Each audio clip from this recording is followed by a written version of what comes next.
ఇవాళ కూటమి ప్రభుత్వం ఏర్పడ్డ తర్వాత ఈ గ్రూప్ 2 పరీక్షల్లో గత 4 రోజులుగా రాష్ట్ర ముఖ్యమంత్రి చంద్రబాబు నాయుడు గారు విద్యార్థులకి దీన్ని పోస్ట్ పోన్ చేస్తున్నాం, మీరేమో ఆధారపడొద్దు అని చెప్పి చెప్తూ వచ్చి నిన్న రాత్రి కూడా సాక్షాత్తు నారా చంద్రబాబు నాయుడు గారి కుమారుడు లోకేష్ గారు కూడా ఈ పరీక్షలకు ఇంకా సమయం ఉంది, దీన్ని పోస్ట్ పోన్ చేస్తామని చెప్పి ఇవాళ హఠాత్తున ఈ గ్రూప్ 2 పరీక్షలను నిర్వహించడంలో ఈ పరీక్షలు రాసే విద్యార్థులు కానీ లేదా ఈ గ్రూప్ 2 రాసే అభ్యర్థులు కానీ పడుతున్న అవస్థత ఇవాళ రాష్ట్ర ప్రభుత్వం గమనించాలి.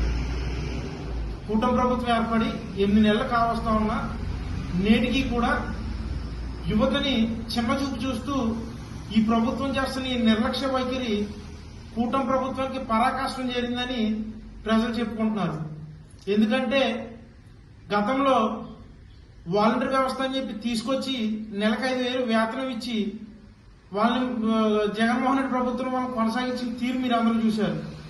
ఎన్నికల ముందు ఇదే చంద్రబాబు నాయుడు గారు, ఇదే డిప్యూటీ సీఎం పవన్ కళ్యాణ్ గారు మాకు కూటమి ప్రభుత్వం అధికారంలోకి వచ్చిన వెంటనే ఈ 5,000ని 10,000 చేస్తామని చెప్పి వాళ్ళతో ఓట్లు వేయించుకుని వాళ్ళని మీరు మా కూటమి ప్రభుత్వం అధికారంలో వచ్చిన వెంటనే చించినాడ పూతరేకులు ఇంటికి తీసుకురమ్మని చెప్పిన ఈ కూటమి నాయకులు ఇవాళ వాలంటీర్ వ్యవస్థను పూర్తిగా రద్దు చేసి దాదాపు 1,00,000 కుటుంబాల్లో ఉన్నటువంటి వాలంటీర్ వ్యవస్థని రోడ్డును పాడేసిన పరిస్థితి అలా మీరు అందరూ చూస్తున్నారు.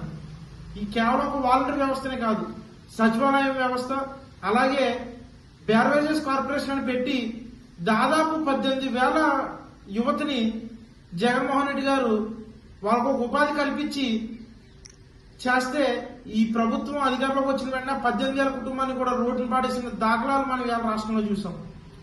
ఇది కూటమి ప్రభుత్వం చేస్తున్న ఈ నిర్లక్ష్య వైఖరిని రానున్న భవిష్యత్తులో యువత అంతా కూడా తిప్పికొడతారు. ఏం చేతనంటే నిన్న చూసాం, శాంతియుతంగా ఉండే వైజాగ్ సిటీ లాంటి ప్రదేశాల్లో కూడా గ్రూప్ 2 రాసే అభ్యర్థుల మీద లాఠీ చార్జీలు చేసి యువతని భయభ్రాంతులు గురి చేసి ఈ కూటమి ప్రభుత్వం చేస్తున్న ఈ పనులన్నింటినీ కూడా ఖచ్చితంగా రానున్న రోజుల్లో యువత తిప్పికొడతారు. ఒకటే గమనించండి, ఎన్నికల ముందు చంద్రబాబు నాయుడు గారు బాబు షూరిటీ భవిష్యత్తు గ్యారంటీ అన్నాడు. కానీ వాళ్ళ ఎన్నికలు పూర్తయిన వెంటనే బాబు షూరిటీ యువతకు మాత్రం బాధల గ్యారంటీ అనే విధంలో ఈ ప్రభుత్వం నడుస్తుందన్న విషయాన్ని మీరందరూ గమనించండి. అంతేకాదు, గతంలో చంద్రబాబు నాయుడు గారికి ఒక మహర్షి వచ్చి ఒక శాపం పెట్టాడంట, బాబు బాబు నువ్వు జీవితంలో ఎప్పుడు నిజం మాట్లాడకు, నిజం మాట్లాడితే కనుక నీ తల 1000 చెక్కలు అవుతుందని చెప్పి.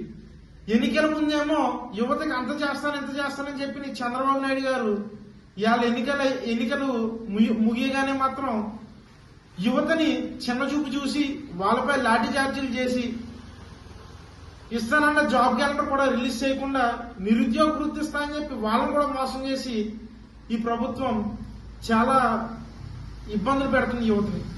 దీని అంతటినీ కూడా వైఎస్ఆర్ కాంగ్రెస్ పార్టీ తరఫున మేము తీవ్రంగా ఖండిస్తున్నాం.